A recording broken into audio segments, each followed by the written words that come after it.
À la fin de l'été 1949, le Trauberhof de Rosenheim devint le point de mire de tous. Jusqu'à 30 000 personnes par jour venaient voir Bruno Gröning. Les nouvelles dans les journaux se déchaînaient. Il était question de guérisons spectaculaires et l'affluence des malades continuait à croître.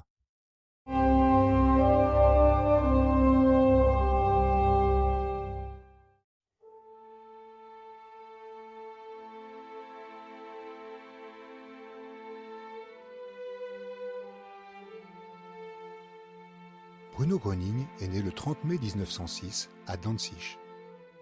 Déjà, pendant son enfance et sa jeunesse, des guérisons inhabituelles se produisirent. Des rapports de témoins d'époque existent datant des années 1930, concernant des guérisons de cancer, de diphtérie, de cécité, de surdité et de paralysie. C'est au printemps 1949 que Bruno Gröning a été connu, suite à la guérison à Herford d'un garçon de 9 ans atteint de dystrophie musculaire progressive. Les parents ont rendu publique cette guérison, et rapidement, des centaines de malades sont arrivés dans la petite ville de Westphalie. Les articles dans les journaux arrivaient de partout. On parlait de nouvelles guérisons spectaculaires, et la foule des malades devint de plus en plus grande. Personne ne parlait, tous étaient muets, silencieux. Personne ne parlait. Et lorsqu'il est venu sur le balcon, il a dit « Levez-vous, vous les paralysés, vous pouvez marcher ». Et alors ils se sont levés.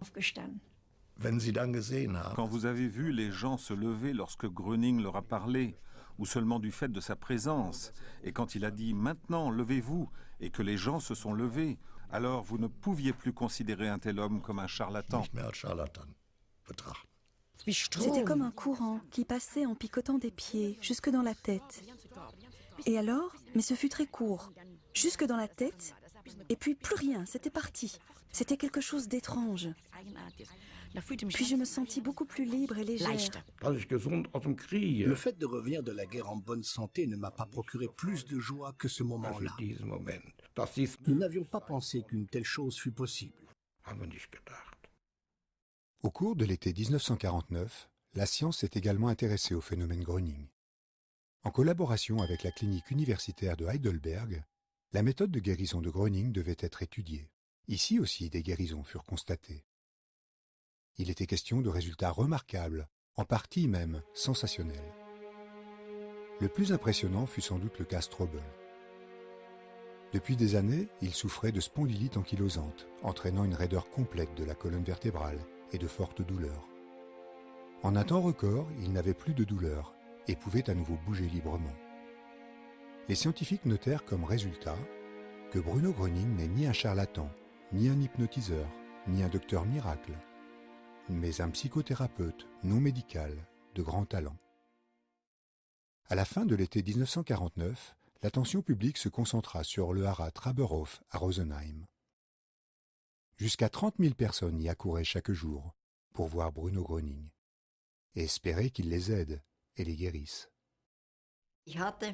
Ma main s'est paralysée. Je ne pouvais plus porter la cuillère à la bouche. Et cette main paralysée fut soignée, bien sûr. Nous avons fait tout ce qui était possible, mais elle est restée paralysée. Bruno Gröning ne fit que parler aux malades. Il ne les traita pas, mais il leur demandait de ne plus penser à leur maladie et à la place d'écouter leur corps. Il m'a seulement regardé comme ça et je lui ai montré ma main. Et ensuite, je ne sais pas, y avait-il là une table ou quelque chose comme ça? En tout cas, je tenais la main ainsi. Et soudain, mes doigts ont tambouriné. C'était un roulement de tambour, un long moment. Et au même instant, la paralysie avait disparu.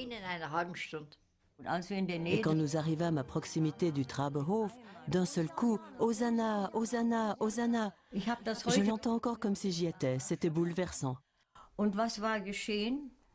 Et que s'était-il passé? Une vieille dame, c'était une grand-mère. Elle avait son petit-fils avec elle et elle le poussait dans une voiture. Et d'un seul coup, il s'était levé et marchait.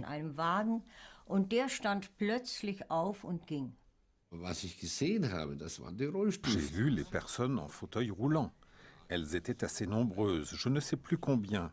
Et elles ont effectivement répondu à l'exhortation de Gröning. Elles se sont levées de leur fauteuil roulant et elles l'ont poussé elles-mêmes. Ça, je l'ai vu. Mais il n'y avait pas que des défenseurs de Gröning. Déjà, à Herford, on lui reprochait de pratiquer l'art de guérir et d'enfreindre la loi qui régit la profession de thérapeute. En 1951, il a même été inculpé sous le même chef d'accusation, mais acquitté l'année suivante. Il n'était pas nécessaire de l'interdire. Il n'y avait aucune raison pour cela. Le président du conseil Ehart avait dit lui-même qu'il fallait le laisser agir. Bien sûr, il fallait y mettre de l'ordre. Mais la loi ne disait pas que... Enfin, en tant que non-juriste, je ne peux pas en juger, mais cela ne m'a jamais dérangé. En 1955, le procureur d'État de Munich l'inculpait à nouveau. En passant péniblement à travers les instances, le procès s'étala sur plusieurs années. Ce n'est que lorsque Gröning décéda, en janvier 1959 à Paris, que le procès a cessé. Il n'y a jamais eu de jugement définitif. Gröning insista toujours sur le fait que ce n'était pas lui qui guérissait, mais Dieu. Dieu est le plus grand médecin. Il n'y a pas d'incurable. Voilà les messages clés de son enseignement. Il se définissait de la manière suivante. Je ne veux être qu'un guide pour les êtres humains, en leur montrant le bon chemin, le chemin vers Dieu. Je veux ramener les hommes à la foi. Je ne questionne personne au sujet de sa religion ni de sa nation. Un être humain est un être humain. Il n'y a pas de différence. Et ne dites jamais que je vous ai guéri. Non, je ne suis qu'un intermédiaire, rien de plus. Un minuscule transformateur. Celui qui a reçu de l'aide, qu'il remercie Dieu. Je ne suis rien.